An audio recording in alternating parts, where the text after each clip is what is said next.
সুন্দরবন ভ্রমণের আজকে আমাদের দ্বিতীয় দিন। আজকে খুব সকাল সকাল আমরা লঞ্চে এসে উঠেছি। আজকে আমাদের ডেস্টিনেশন হবে Sajnekhali wild life sanctuary, Sudhanyakhali এবং দোবাকি ক্যাম্প।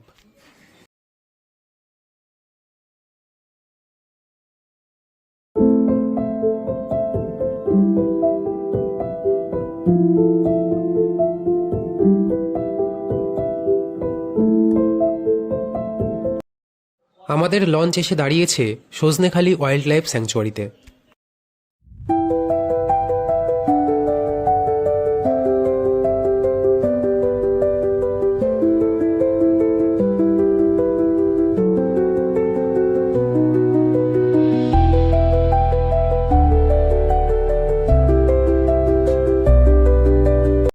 সুন্দরবন, যা পৃথিবীর বৃহত্তম ম্যানগ্রোভ অরণ্য, আর এখানেই রয়েছে রয়্যাল বেঙ্গল টাইগারের আবাসস্থল।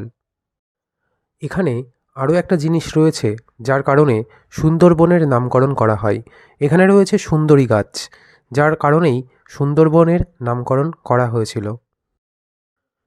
সুন্দরবন অনেকগুলি তকমাও পেয়েছিল, যেমন 1973 সালে টাইগার রিজার্ভ, 1977 সালে ওয়াইল্ড লাইফ স্যাংচুয়ারি, 1984 সালে ন্যাশনাল পার্ক, 1987 সালে ইউনেস্কো ওয়ার্ল্ড হেরিটেজ সাইট, 1989 সালে বায়োস্ফিয়ার রিজার্ভ এবং 2019 সালে রামসার সাইট।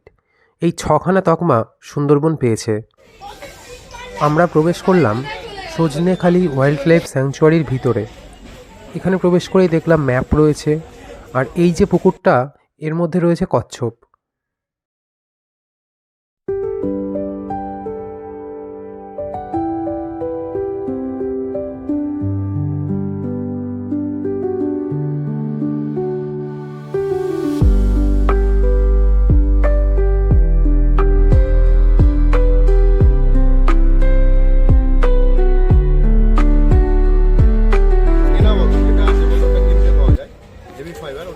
ব্যবহার করা যাবে, বাট ইউজ বটল ইউজ করা যাবে, ঠিক আছে। আর গুটকা, বিড়ি, সিগারেট, পান এগুলো অ্যালাউ নেই, আর মদ অ্যালাউ নেই, ঠিক আছে। মদটা কিন্তু একদমই অ্যালাউ নেই, তাহলে তো এগুলো মাথায় রাখবেন। আর কোনো অ্যানিমেলসকে খাবার দিতে পারবো না, আর কোনো গাছের পাতা ছিঁড়তে পারবো না, ঠিক আছে। এগুলো মাথায় রাখবেন। আর নদীতে কিছু ফেলবো না, প্লাস্টিকের কোনো কিছু ফেলবো না। তো যাই হোক, আজকের আমরা সজনেখালিতে আছি। টোটাল স্প্রেড অ্যাগ্রোস্ট 362 স্কোয়ার কিমি। তার মধ্যে আমরা দেখতে পাবো যে তো তার মধ্যে এই পুকুরটাতে আছে কচ্ছপ, যার লোকাল নেম হচ্ছে রিভার ট্রাভিন, সায়েন্টিফিক্যাল নেম বাটাকুর বাস্কা, যেটা ভিয়েতনাম, মায়ানমার থেকে বিলুপ্ত হয়ে গেছে। বর্তমানে ইন্ডিয়ান সুন্দরবন, উড়িষ্যার ভিতরকণিকা, এইসব জায়গাগুলোতে রয়েছে, ঠিক আছে। 400-র উপরে স্পেসিস রয়েছে। যখন ব্লাড সার্কুলেশনের সময় হয়, ওটা ওখানে রাখা হয়, ঠিক আছে। আর এখান থেকে আমরা ম্যাপটা সুন্দর করে বুঝবো। ম্যাপটা দেখে আমরা এই ওয়াচ টাওয়ারটা দেখে ম্যাপটা ওখান থেকে বুঝে বেরিয়ে যাবো। ওয়াচ টাওয়ারে বেশি লেট করবেন না, আমি ওখানটা দাঁড়াবো। ওয়াচ টাওয়ার দেখে সবাই একসাথে থাকবেন, 80 বোর্ডের সবাই একসাথে থাকার চেষ্টা করবেন। এটা শুধু সবুজ লতাপাতা নয়, রোটেন ফুডটাও খেয়ে থাকে, তাই এটাকে আমরা সুন্দরবন ভালচার বলে থাকি। দুটো স্পেসিস হয়, female also bigger than male, ঠিক আছে। এক্ষেত্রে উল্টো হয়, আমরা সবাই জানি মেল সাইজে ছোটো হয়, কিন্তু এটা উল্টো, ঠিক আছে। এটা বাস্তুতন্ত্রে একটা গুরুত্বপূর্ণ ভূমিকা পালন করে, ঠিক আছে।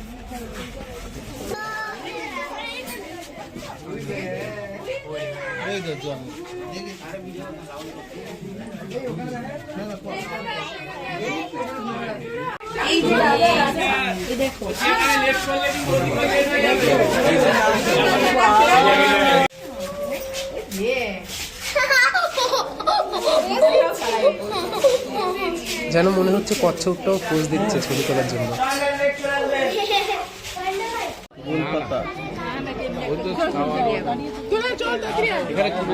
আমরা কুকুরটা দেখি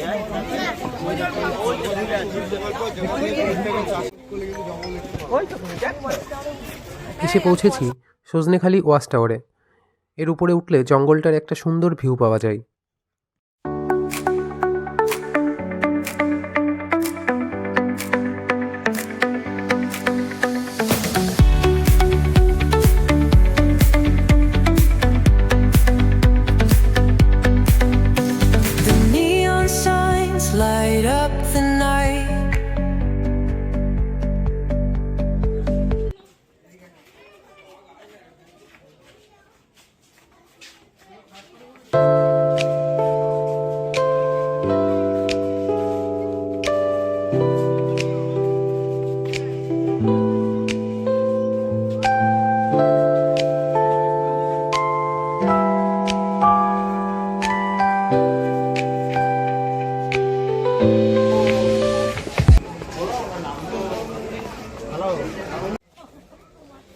ওই যে সামনে বসে আছে একটা বাঁদর, আর এদের থেকে কিন্তু সাবধান। ভিডিও করার সময় যদি ফোন নিয়ে চলে যাই তাহলে কিন্তু ফেরত পাওয়ার চান্সেসটা খুব কম। ওর সাথে দুটো সাউন্ড বক্স লাগিয়ে দিতে হতো, মাঝে মাঝে একটু গর্জন দিত।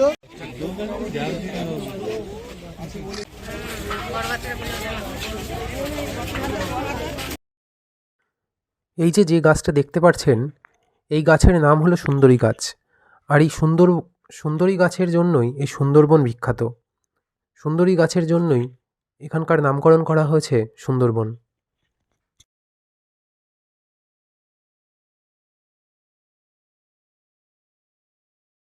এই ম্যাপটা হলো সুন্দরবনের ম্যাপ। তো গাইড দাদা আমাদের ম্যাপটা বুঝিয়ে দিলেন।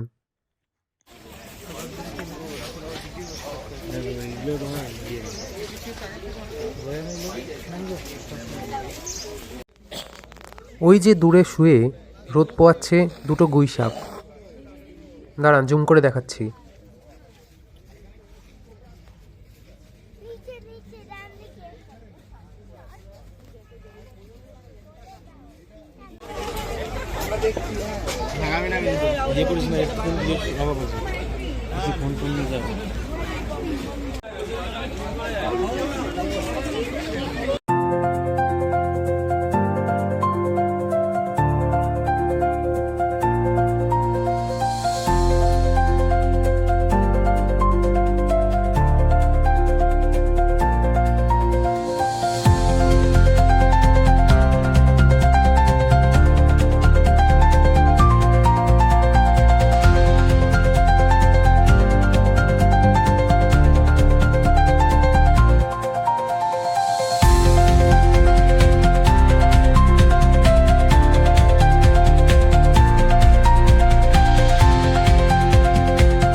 ওই যে দূরে দেখা যায় দুটো পাখি গাছের ডালে বসে রয়েছে।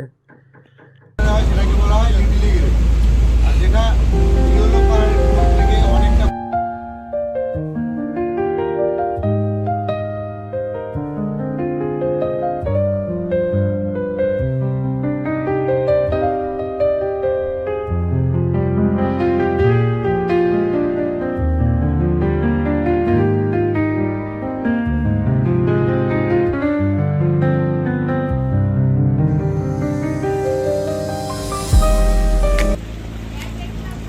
আমরা এখন প্রবেশ করলাম সুধন্যখালি ওয়াইল্ড লাইফ স্যাংচুয়ারিতে।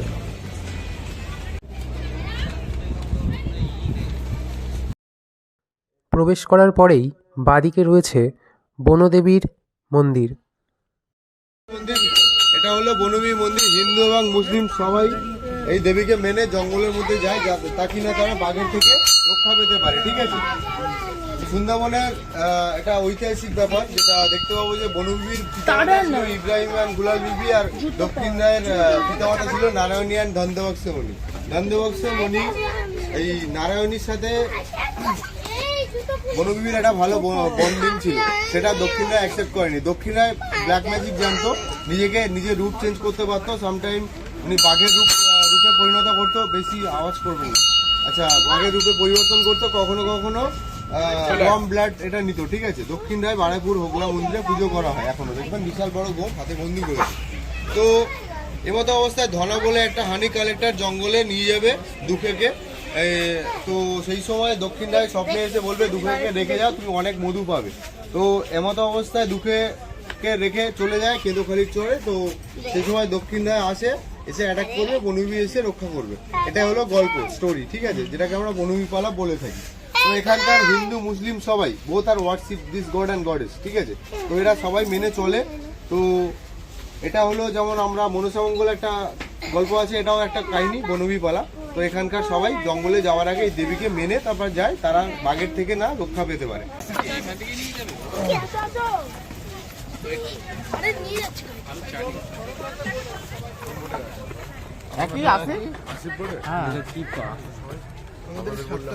হলো সুন্দরবনের একটা গাছ যার নাম হচ্ছে ক্রিপার ট্রি, যার সায়েন্টিফিক নেম হলো লুমনিটিচেরা রেসমোসা, যেটার ফ্লাওয়ারিং সিজন হচ্ছে অক্টোবর থেকে ডিসেম্বর মাস অবধি, জানুয়ারি থেকে মার্চ মাস অবধি হলো ফ্রুটিং সিজন। ঠিক আছে, এই গাছটা নিউ ওয়াটার ফরেস্ট থাকে, যেটা স্কিনের মতো দেখতে হয়, লবণ সহনশীল হয়। চলে আসুন।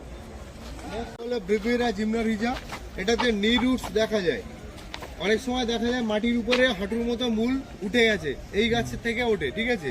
যেটা সেপ্টেম্বর থেকে জানুয়ারি মাস হলো fruiting season, flowering season June থেকে আগস্ট মাস অবধি হয়ে থাকে। সুন্দরী গাছটা আর দ্বিতীয়বার বলবো না, সজনেখালিতে আমি বলে বুঝিয়ে দিচ্ছি সুন্দরী গাছটা, ঠিক আছে, এটা আর বলছি না, তবু একটাবার বলে দিই।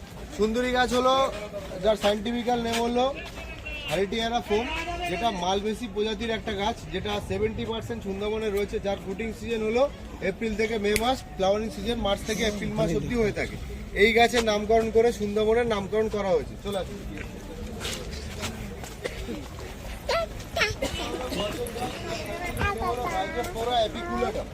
ফ্লাওয়ারিং সিজন মধ্যে রয়্যাল বেঙ্গল টাইগার লুকিয়ে থাকে। ফিমেল বাঘগুলো তার বাচ্চাগুলোকে নিয়ে এই হেতাল বনের মধ্যে রাখে। অনেক সময় কি হয়, মেল বাঘগুলো কখনো কখনো মেল কাপগুলোকে মেরে দেয়, ইন ফিউচারে না কম্পিটিটরে না হয় সেই কারণের জন্য। তো এই গাছটা আমরা কখনো টাইগার ফার্মও বলে থাকি। এর মধ্যে রয়্যাল বেঙ্গল টাইগারের সাথে এর কালার ম্যাচ করে, ইউলিশ কালার হয়, গ্রিন ইউলিশ কালার, অনেকটা বাঘের কালারের সাথে ম্যাচ খায়। ফিমেল বাঘগুলো তার বাচ্চাগুলোকে নিয়ে এর মধ্যে রাখে। এর ফ্রুটিং সিজন হলো মে থেকে জুলাই মাস, আর ফেব্রুয়ারি থেকে এপ্রিল মাস হলো ফ্লাওয়ারিং সিজন। অনেক সময় মনসা মঙ্গল কাব্যে আমরা দেখেছি চাঁদ সদাগর, যেটা মহাদেবের কাছ থেকে এই গাছের ডালটা পেয়েছিল, না সাপের সাথে লড়াই করতে পারে, ঠিক আছে, হেতাল ডাল। এটা বাড়িতে অনেকে বলে যে সাপ আসে না, এর সাইন্টিফিক কোনো কারণ আমি জানি না, এটাই মানে এটা জানি, এটা বললাম। গ্রানাটাম, এই ফলটা আমরা দেখতে পাবো মাঝে মধ্যে। এটা ইটেবল, ঠিক আছে, এটা খাওয়া যায়, বাঁদর খায়। ফ্লাওয়ারিং সিজন হলো ফেব্রুয়ারি থেকে মার্চ মাস অবধি, ফ্রুটিং সিজন জুন থেকে জুলাই মাস অবধি হয়ে থাকে, ঠিক আছে, এই এপ্রিল থেকে জুলাই মাস অবধি হয়ে থাকে। এটা দেখুন, এটা হচ্ছে ইয়োলিস গ্রিন লিফ, এটা বকুল কাঁকড়া বলে থাকি আমরা, ব্রুভিরা পালিফ্লোরা সাইন্টিফিকের নেম ওই গাছটা। এটা পৃথিবীর মধ্যে সব থেকে ফেমাস আর সব থেকে ইমিউনিটি পাওয়ার, এটা সর্দি কাশি ভালো হয়। এই সেই গাছ যেটার নাম হচ্ছে খলসি, যার সাইন্টিফিক নেম হলো অ্যাগিসেরাস কর্নিকুলাটাম। এই গাছের ফুলটা লুকস লাইক আ ব্যানানা, কলারের মতো দেখতে হয়। এখান থেকে মৌমাছি মধুটাকে কালেক্ট করে, সেটা আমরা খাই। সুন্দরবনের ইমিউনিটি পাওয়ার এইটা দেখলে বোঝা যায় যে মধুটা কতটা ইমিউনিটি আছে, ঠিক আছে। এটা হলো সেই গাছ, খলসি গাছ দেখা যায়। আচ্ছা, সবাইকে একটা কথা বলি, এই গাছটা কিন্তু গেও গাছ, এর লেটাক্সটা পয়জনাস হয়, ঠিক আছে, যেটা হোয়াইট কালারের লেটাক্সটা স্কিনে পড়লে স্কিনটা নষ্ট হতে পারে, চোখে পড়লে চোখটা নষ্ট হতে পারে। এটা সেপ্টেম্বর থেকে নভেম্বর মাস অব্দি হয়ে থাকে, জুন থেকে আগস্ট মাস ফ্লাওয়ারিং সিজন। এই গাছটাকে কেউ হাত দেবেন না, ঠিক আছে। এটা সাইন্টিফিক নেম হলো এক্সোফোরিয়া আগালোটা। এটা হলো তোড়া গাছ, ওই জন্য ডিপার্টমেন্ট চেষ্টা করে যে একটা জায়গায় একটা করে সুইট ওয়াটার পন্ড করে রাখে, এটা রেইন ওয়াটারটাকে স্টপ করে রেখে। তো এই ফুলটাতে আছে সাউন্ডেন্সের মধ্যে বাস দেখা যায়, ঠিক আছে। তো এটা ডিপের ওয়াইল্ড লাইফ সেঞ্চুরি, এখানে চিড়িয়াখানার মতো হয়, আসলে দেখতে পারি।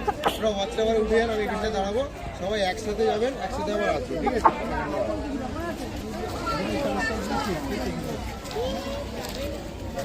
আমরা যাচ্ছি ওয়াচ টাওয়ারের দিকে। আর এই ওয়াচ টাওয়ারের ওপর থেকে সুন্দরবনের যে জঙ্গলটা আছে, এর একটা সুন্দর ভিউ পাওয়া যায়।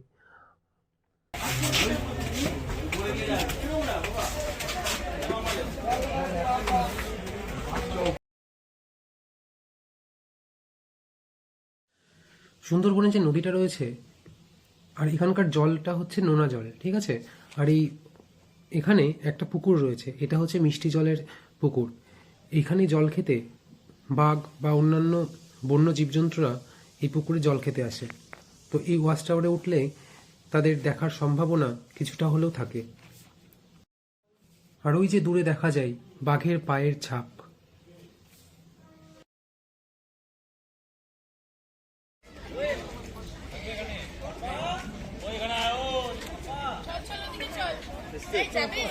পরিষ্কার আছে, পরিষ্কার দেখলাম না, ভেতরে জল আছে। ওরা ওর কোথায় গেল দুই ভাই?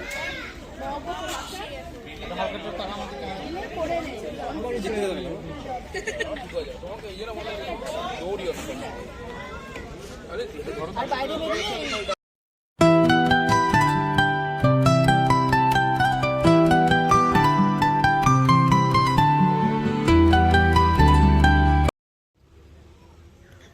ওই যে দেখা যায় নদীর পাড়ে শুয়ে শুয়ে রোদ পোহাচ্ছেন কুমির মামা।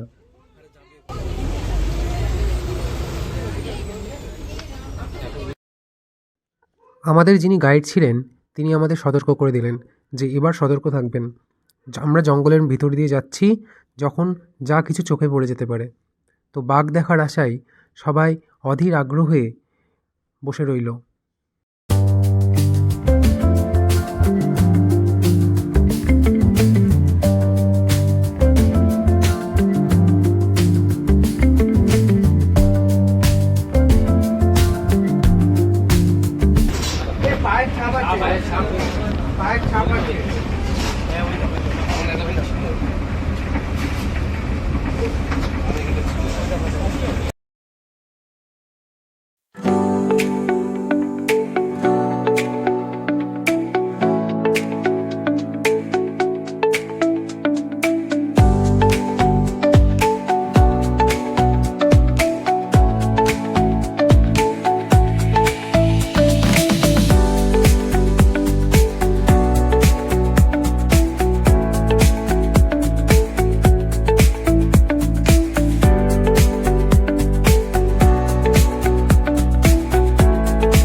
ওই দিকটাই ছিল, হ্যাঁ ওই পাশটা, খেজুর গাছের হ্যাঁ ওই পাশটা।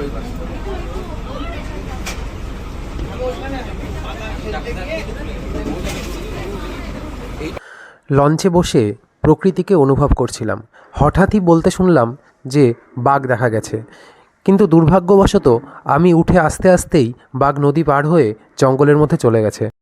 আমাদের লঞ্চের অনেকেই বাঘের দেখা পেয়েছে।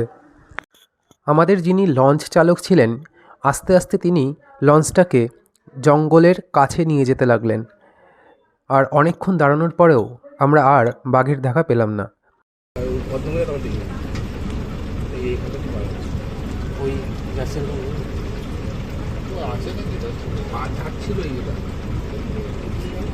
ও দেখা যাবে না, যাবে না।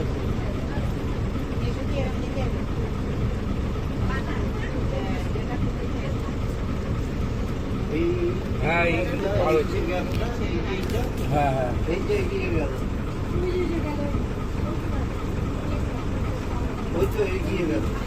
ওইখানেই আছে, ওইখানেই এখনো আছে, স্টিল নাও আছে এখনো আছে। হ্যাঁ যে জায়গাতে ঘুরে গেল তো আর ওখানেই আছে। ওই এই দিক দিয়ে ঘোরাবে মাছ।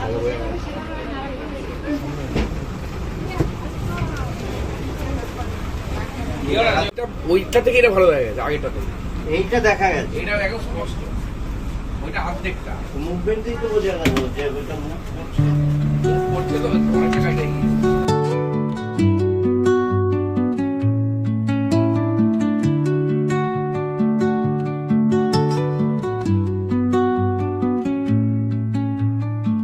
Under the boughs where the shadows play, the wind hums songs at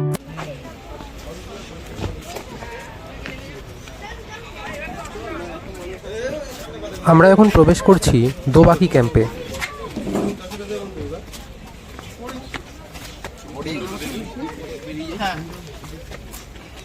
আরে তনু নিয়ে আসছে। হ্যাঁ কোথায় নিয়েছে দেখ ওর কাছেও বলে নেই।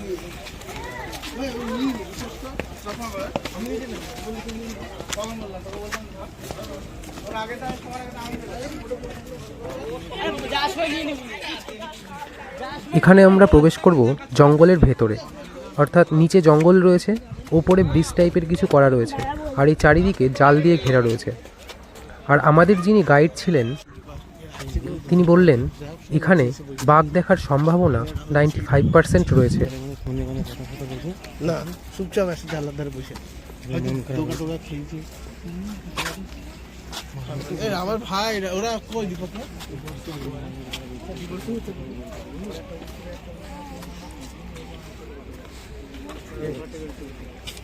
গাইড দীপক এখন আসুন। এটা একা একা সত্যি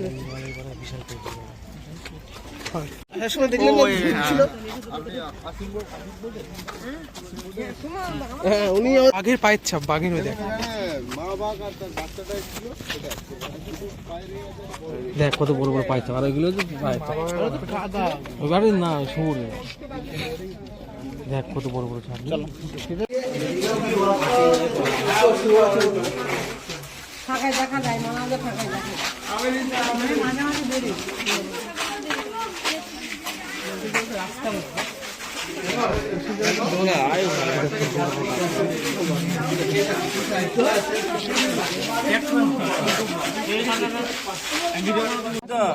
রাস্তা তোকে দেখতে এসেছে সবাই। খাওয়ার আছে, মুখ তুলে আছে একটু। এই দেখ ডিয়ার।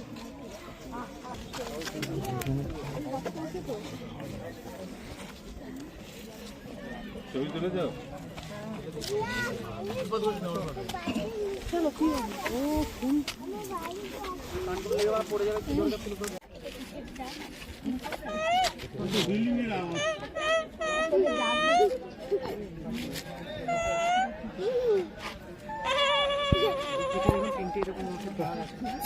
কোন জায়গাটা বলো তো?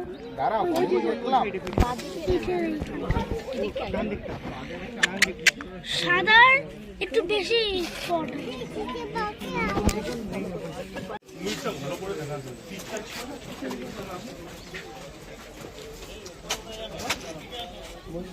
বাবা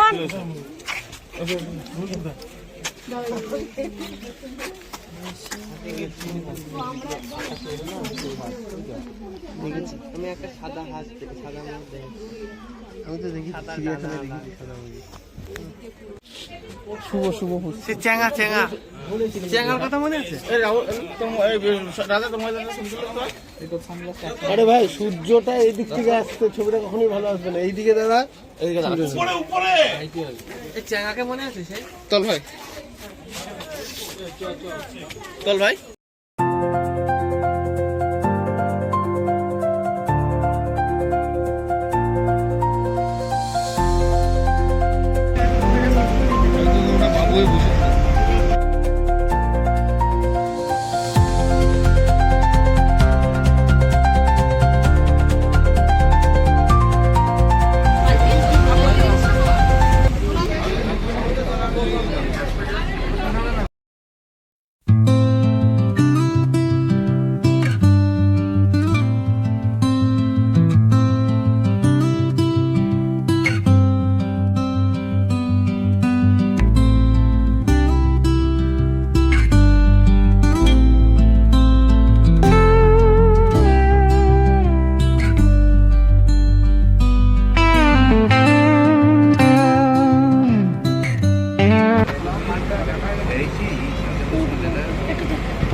আজকে আমাদের সুন্দরবনের তৃতীয় দিন, অর্থাৎ আজকেই শেষ দিন।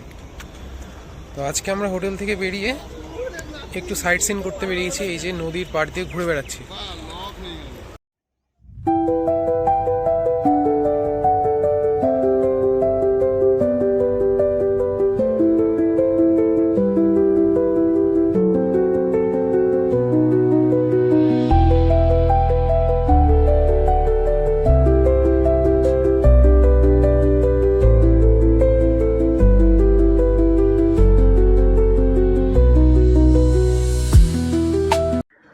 আজকে সকালবেলা আবার আমরা লঞ্চে চলে এসেছি, আর লঞ্চের থেকে আমরা আজকে যাব একটা লোকনাথ মন্দির।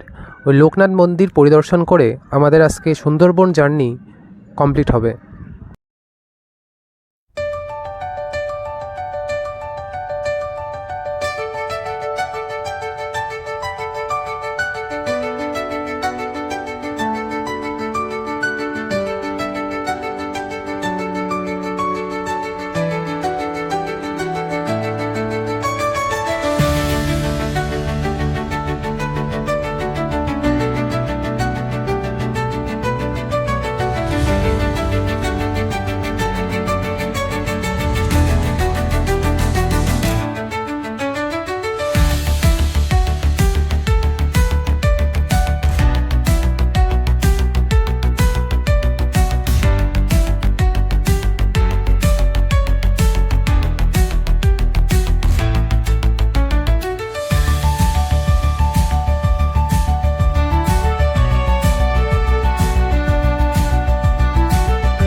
আমরা চলে এসেছি লোকনাথ মন্দিরে।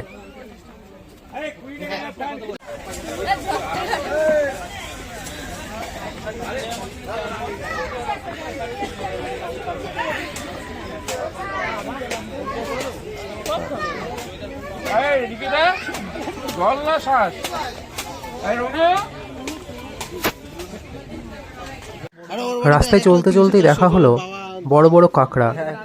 তো এইগুলো বিক্রি করার জন্য এরা বসে রয়েছে। কাঁকড়াগুলোর জাস্ট সাইজ দেখো, কত বড় কাঁকড়া। আমি সেদিনকে একটা ছবি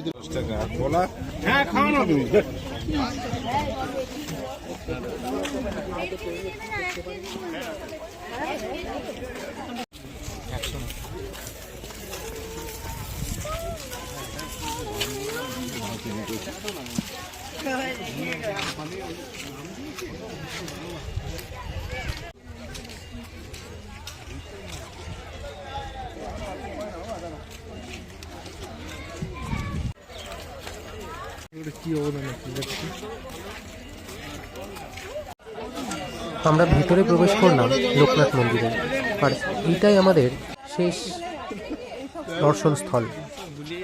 আর এইটা দেখেই আমরা সুন্দরবনের ভ্রমণটি শেষ করব।